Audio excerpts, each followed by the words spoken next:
Assalamualaikum and welcome back. Our today's video is continue part of our previous video. In previous video we discussed about what is diabetes, type of diabetes, symptoms of diabetes and management of type 1 diabetes by insulin. Now today we will start about the self-monitoring of diabetes and nutrition, exercise and some other preventive measures. So let's start. First of all, we will discuss about self-monitoring. What is self-monitoring of blood glucose and what kind of people require this one?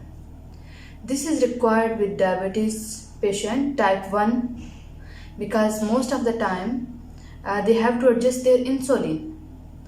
So for adjusting of their insulin, they need to do self-monitoring.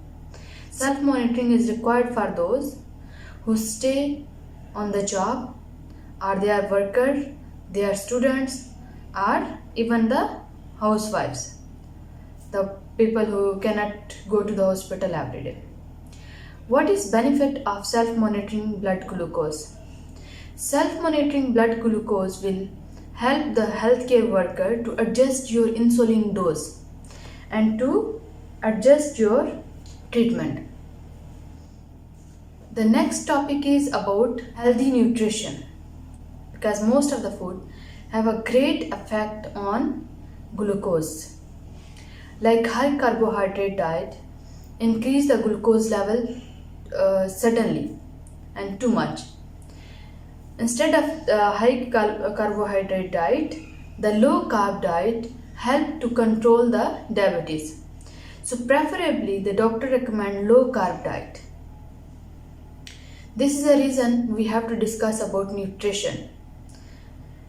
In the diabetic patient, especially type 1 diabetes patient, the patient should decrease their calories and they should exchange their saturated fat into unsaturated fat. Now what is saturated fat? Saturated fat is like cream, cheese and butter. Unsaturated fat is avocado, nuts, olive and vegetable oil. So the diabetic patient should change their saturated fat into unsaturated fat. They should shift on unsaturated fat.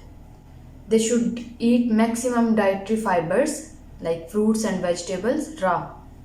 The patient should avoid tobacco use, excessive alcohol and added sugar.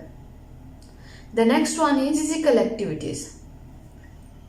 Because physical activities also play a good role to control your diabetes. What patient should do in diabetes 1, as in type 1 diabetes, the insulin is not releasing, so the glucose level most of the time stay high. What is the function of insulin? As I discussed in my previous video, the insulin is it's helping to utilize our glucose as an energy. So when the insulin is not releasing, this glucose level increase in the body. So now what we have to do, we have to utilize this energy by physical activities, by increasing the physical activities. This is a reason whenever diabetes patients are going to the doctor, they are insisting them just go for a walk at least half hour per day. So in this point, what we have to advise our diabetes patients, that improve your activity, do some slight exercises, reduce the time the patient spent like inactive. Let them move frequently. If they are an office worker and their job is to sit whole the day, the doctor or the physician, whoever attending this patient, they should advise them just go for a round or outside every half hour, 15 minutes, just to reduce their inactive time.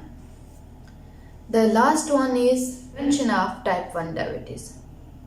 Type 1 diabetes prevention until now it's not possible, but there are some studies which shows that we can control or reduce the risk of type 1 diabetes in the sibling. Who is more prone for type 1 diabetes? the sibling of the diabetic patient, the patient or baby their growth is very fast, or they are overweight, first baby who delivered by the cesarean section. These all categories are high risk. So what we can do, we can control the diabetes, like we can delay their diabetes effect who is having a high risk factor. I will make clear for you. We cannot control 100% type 1 diabetes, but we can control the effect of type 1 diabetes on the high risk babies. We can delay their effect. Hope this video was clear for all of you. If you really like my videos, then share it and subscribe my channel. Press the like button. Thank you so much for continued support. Inshallah, in our next video, we will discuss all about type 2 diabetes. And in future video, my plan is to discuss about gestational diabetes.